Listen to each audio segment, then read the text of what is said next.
आरक्षणवादी आघाडीतर्फे OBC Bahujan Aghadi, Bahujan Republican Socialist Party, Janhit Lokshahi Party, Lokrajya Party, OBC NT Party आणि मुस्लिम सेवा संघ असा संपूर्ण ओबीसी एससी एसटी बहुजनांचा आरक्षणवादी आघाडी सामाजिक न्यायाकरिता एक परिवर्तनाची लाट म्हणून या ठिकाणी महाराष्ट्राच्या विधानसभेमध्ये आम्ही सगळे आपल्या विधानसभेत जाऊन आरक्षणाचं संरक्षण करण्याकरिता सादर झालेले आहोत। त्यानिमित्तानं आपणा सर्वांचा लाडका भाऊ माननीय राजेश श्रीरामजी श्रीखंडे यांना सावनेर मतदारसंघातून आपण त्यांच्या ट्रम्पेट या बोधचिन्हाचे बटन दाबून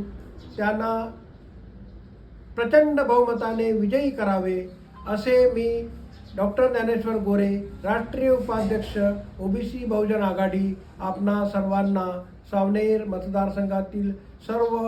मतदारांना नम्र आवाहन करतो। जय ज्योती, जय सावित्री, जय भीम, जय ओबीसी।